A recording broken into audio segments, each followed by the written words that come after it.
तीमुथियुस के नाम पौलुस रसूल का दूसरा खत और उसका दूसरा बाब जो 26 आयात पर मुश्तमिल है।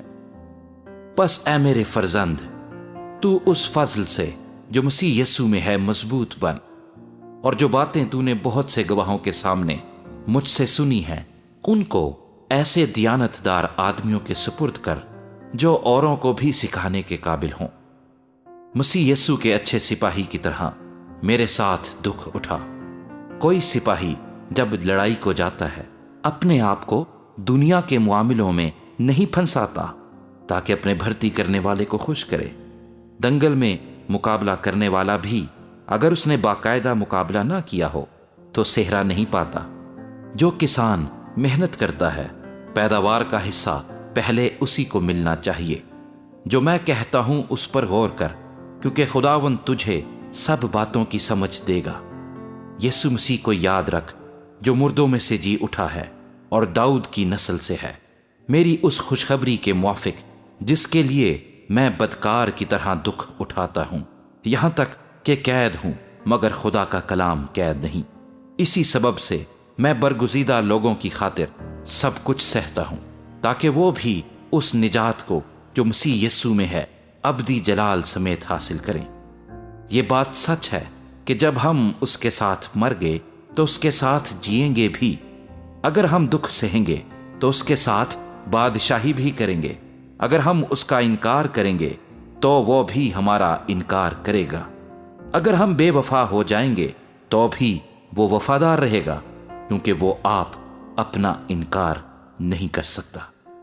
ये बातें उन्हें याद दिला और खुदावंद के सामने ताकीद कर कि लफ्जी तकरार ना करें जिससे कुछ हासिल नहीं, बल्कि सुनने वाले बिगड़ जाते हैं। अपने आप को खुदा के सामने मकबूल और ऐसे काम करने वाले की तरह पेश करने की कोशिश कर जिसको शर्मिंदा होना ना पड़े, और जो हक के कलाम को दुरुस्ती से काम में लाता हो। लेकिन बेहुदा बकवास से परहेज कर, क्योंकि ऐसे शख्स और भी बेदीनी में तरक्की करेंगे और उनका कलाम आकिला की तरह खाता चला जाएगा। हुमनियुस और फिलीतुस उन ही में से हैं। वो ये कहकर कि कयामत हो चुकी है हक से गुमराह हो गए हैं और बाज का ईमान बिगाड़ते हैं, तो भी खुदा की मजबूत बुनियाद कायम रहती है और उस पर ये मोहर है कि खुदावंद अपनों को पहचानता है, और जो कोई खुदावंद का नाम लेता है नारास्ती से बाज रहे। बड़े घर में ना सिर्फ सोने चांदी ही के बर्तन होते हैं, बल्कि लकड़ी और मट्टी के भी, बाज इज्जत और बाज जिल्लत के लिए। बस जो कोई इनसे अलग होकर अपने तईं पाक करेगा वो इज्जत का बर्तन और मुकद्दस बनेगा और मालिक के काम के लायक और हर नेक काम के लिए तैयार होगा। जवानी की ख्वाहिशों से भाग, और जो पाक दिल के साथ खुदावंद से दुआ करते हैं उनके साथ रास्तबाजी और ईमान और मुहब्बत और सुलह का तालिब हो।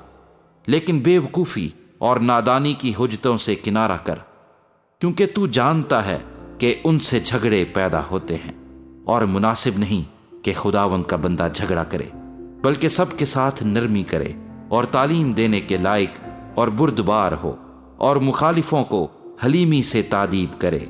शायद खुदा उन्हें तौबा की तौफीक बख्शे ताकि वो हक को पहचाने और खुदावंद के बंदे के हाथ से खुदा की मर्जी के असीर होकर इबलीस के फंदे से छूटे।